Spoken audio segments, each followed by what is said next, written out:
everyone, welcome again to our channel on Pre-Calculus Tutorials. Now in this video, I'm going to discuss to you how to find the standard equation of the parabola given certain properties. So, let's get started.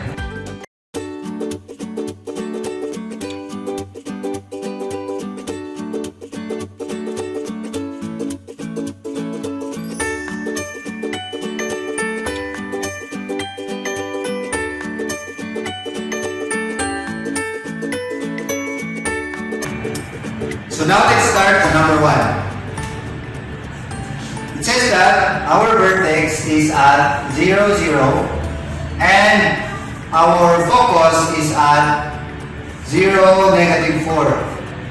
This means that our focus is 4 units below our vertex. So if we illustrate that one, we can have 1, 2, 3, 4.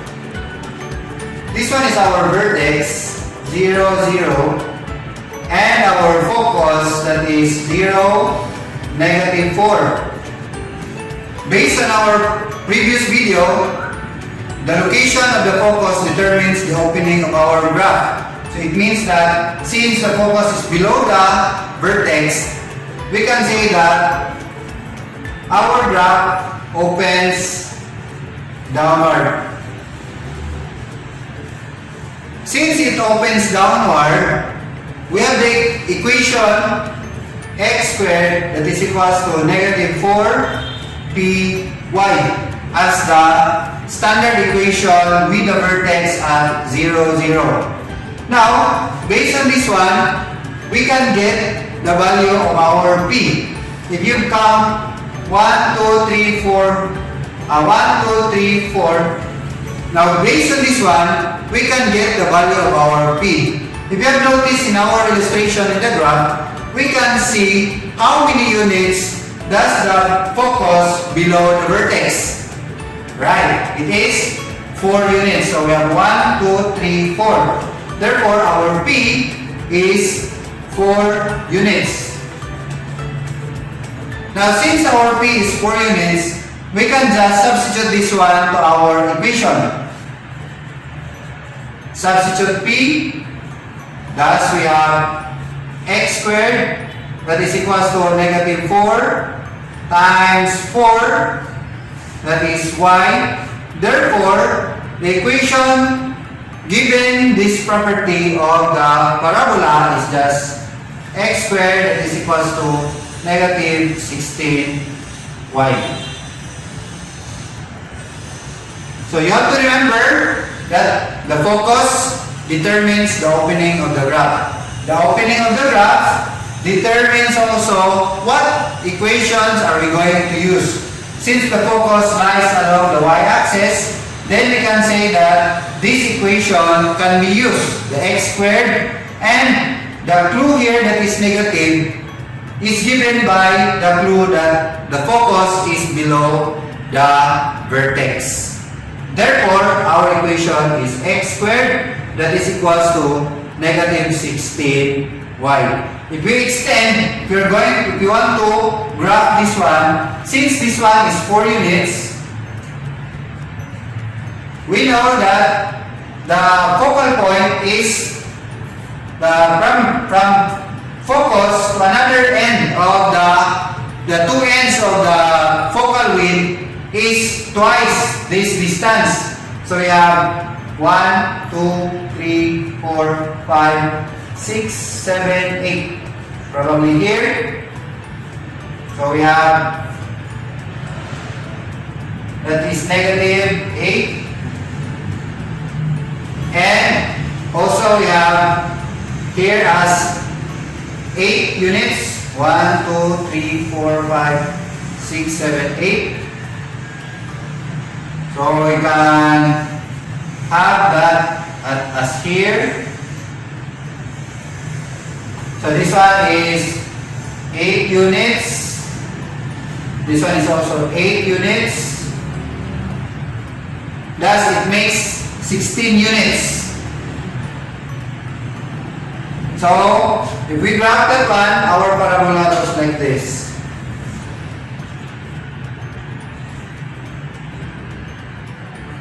So that is how we determine the equation, the standard equation of the parabola given a focus and a vertex. Now let us go to number 2. If you try to illustrate this again, we can have this one. We have the vertex is at 0, 0, and the x-axis is the principal axis. The principal axis is another term for the axis of symmetry. Thus, if we locate another point later, so this must satisfy the equation. So we have our vertex is at 0, 0, and it says that a point is the negative 10, 5. So we have, if say this is negative 5, this is negative 10, and the negative 5 here. So we have this point. It means that the equation, the graph of this equation passes through this point. So based on this property that P is on its graph, we can say that the opening of our graph is to the left. Thus, we have y squared that is equal to negative 4px. That should be our equation with the vertex at the origin. Now this point, P, that is negative 10, negative 5, it says that it is on the graph.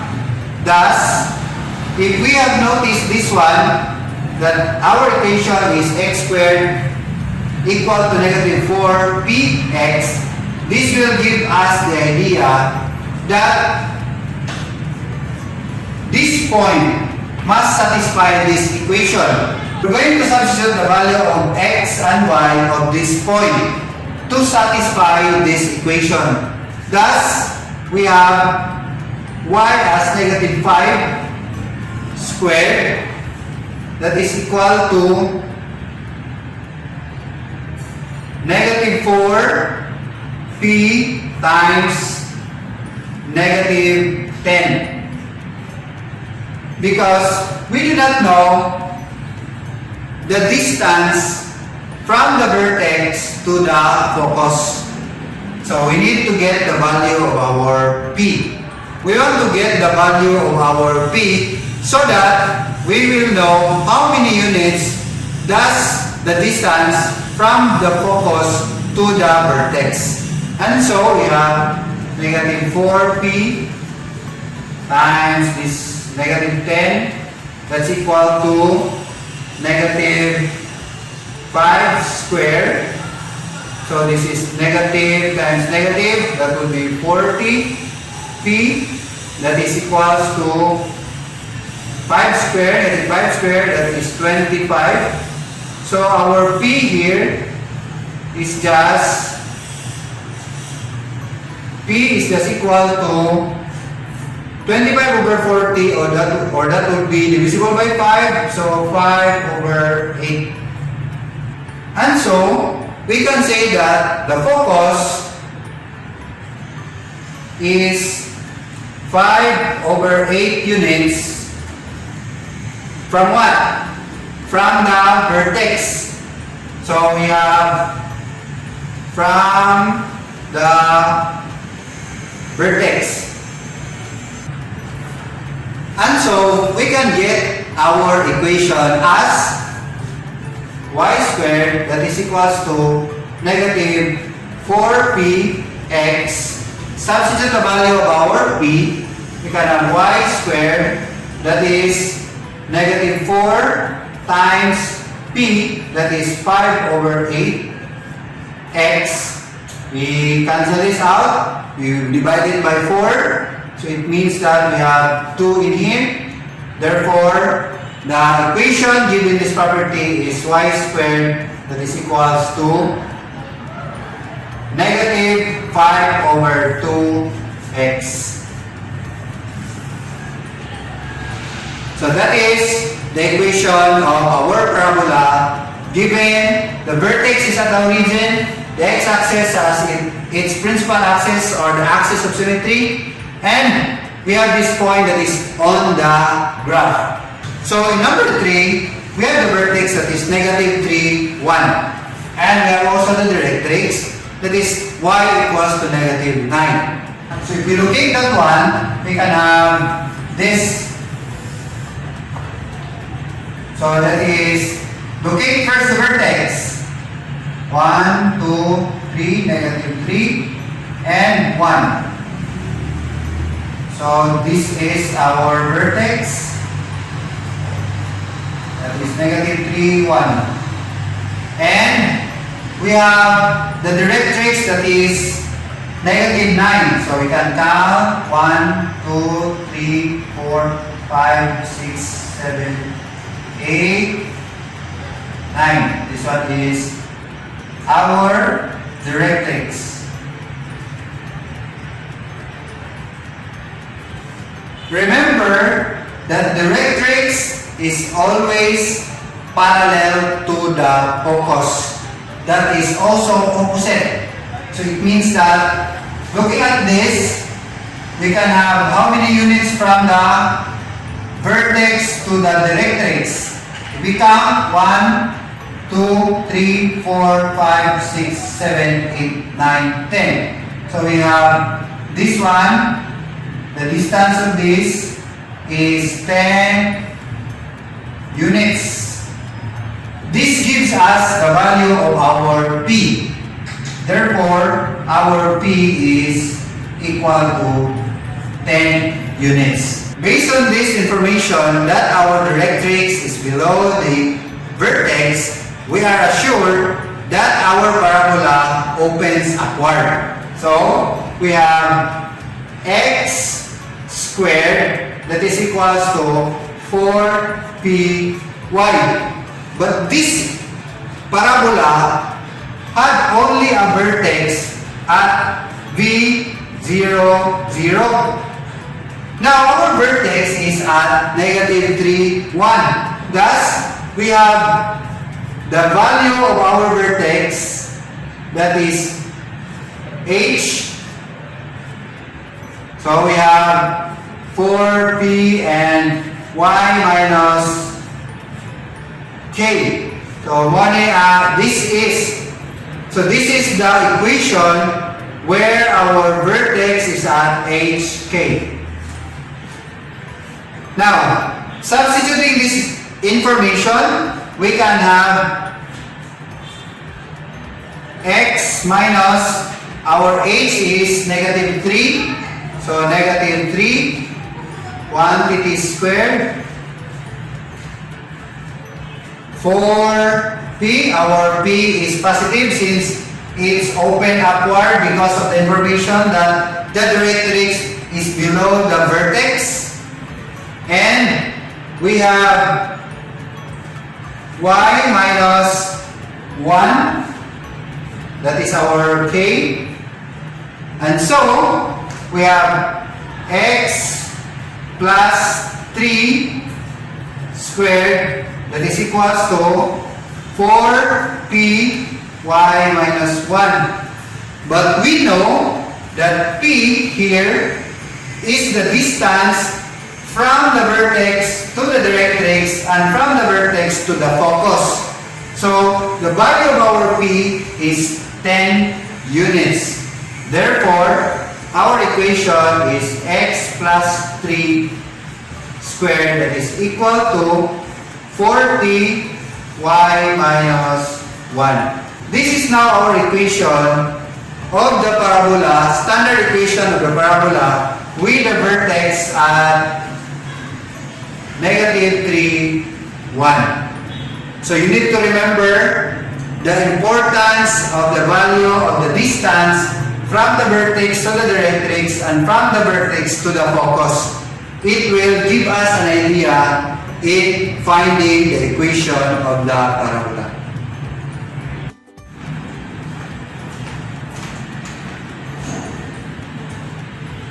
And now let us go to number 4. So, number 4 says that we have m that is negative 1, 6. Another m or m2 is negative 1, negative 2. And the next clue that is given is p negative value or p less than 0. So, if we plot this one in a Cartesian coordinate plane,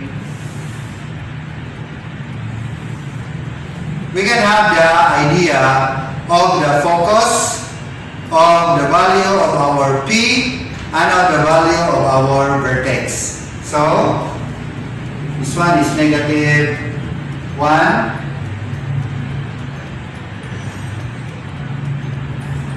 This one is the point M1 with the coordinate negative 1, 6, and M2 with the coordinate that's negative 1, negative 2. These are M2, negative 1, negative 2. From this one, we can get the value of our P as the midpoint of these 2 points, which is the endpoint of the latus rectum. So, we can just plot the half of M1 to M2. If we just can count 1, 2, 3, 4, 5, 6, 7, 8, it means that 4 is the distance from the focus to the other endpoints. So, we have 1, 2, 3, 4. 1, 2, 3, 4. So, our F, this one as our F, is negative 1, and we have 1, 2, that is positive 2. That is our focus. Now, remember that since this is 4 units, half of this is the distance from our focus to the vertex. We know that the vertex is at the right and our parabola opens to the left because of this clue, P less than 0. So, we have 4 units. Half of this one, we can have 1, 2. So, that would be in here. So, the vertex is at 1, 2. Okay? So, if we graph this one, wala ito ang parabola. This is our parabola. Now, our goal is to get the equation. So, we have this P here. We can see that from this point to this point, from the focus to the vertex, how many units? We have 1, 2. So, we have P that is equal to 2. And since P is lesser than 0, thus, our equation, the standard equation is of the form y minus k squared, that is equal to negative 4p x minus h. And so, we have y minus the value of our k is 2 squared, that is equal to minus 4. The value of our P is 2 units, the directed distance from the focus to the vertex. And x minus the value of our h is 1. So we have y minus 2 squared, that is equal to negative 8 times x minus 1. So this is now the equation of our parabola given an information the two endpoints of the midpoints and a clue that is p less than 0 or negative. So again, let us recall back the importance of the properties of the parabola to get the equation of the parabola. What are those? We need to get we need to have the idea of the midpoint of the 2 points so that we can get the focus, and the focus will lead us to the vertex by the distance from the focus to one end of the focal width. That is, half of this is the distance from focus to the vertex. So now we can get the value of the vertex by just counting how many units from the focus to the vertex. So that is how important the property of the vertex is. So if you found that this video is helpful to you, I encourage you to subscribe this channel so that you will be updated on the next video that I'm going to upload regarding pre-calculus tutorials. Thank you for watching.